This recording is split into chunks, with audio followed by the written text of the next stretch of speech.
And you move into verse 2. Let's come before him with thanksgiving and praise. And coming before him is like, once we've gathered, realize we're there, then we start to, it's like an engaging section. It's like you've lined all the sheep up, if you're the shepherd.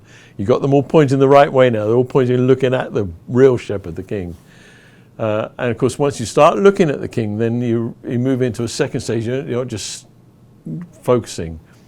You move into a stage which I call exalting stage, which is again is like Psalm 95, verse 3. For the Lord is a great God, great King above all gods in the hands of the depths of the earth belong to him, etc.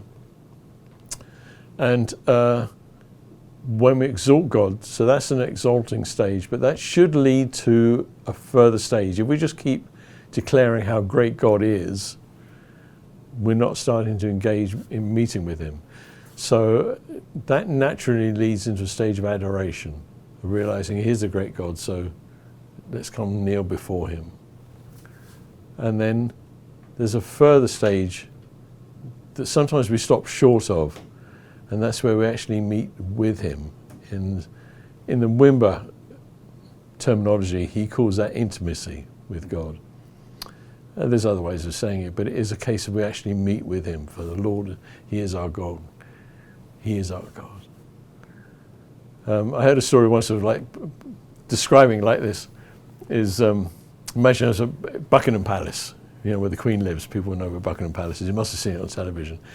Imagine it's one of those big things where they've got all the crowds out there, hundreds of thousands of people, good-natured crowd. They've all got their flags and they're waving, "We want the Queen, we want the Queen." And then, because you've seen what happens in these TV things, the Queen comes out on the little balcony, does a queenly wave. Everybody goes, "Yay!" And then she goes back in and they go, "We want the Queen, we want the Queen."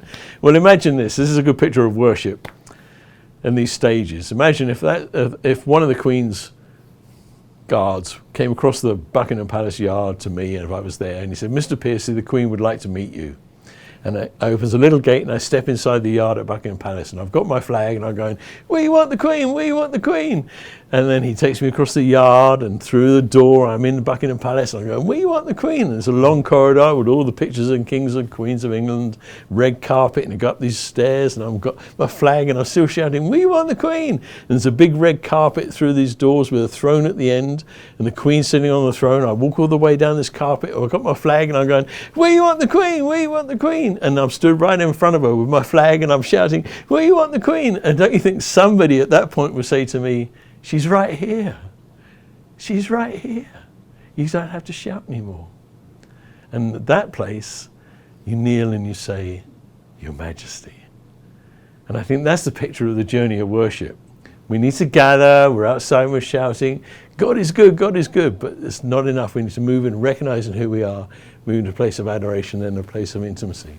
And of course, for us as Christians, we're heirs with Christ, so we're members of the royal family. So the wonderful thing, there's a right time to know when to say "Your Majesty," and also there's a time to when to say "Papa," "Abba." We have that privilege, but it's knowing when to say both. So I think it's recognizing those stages of the journey.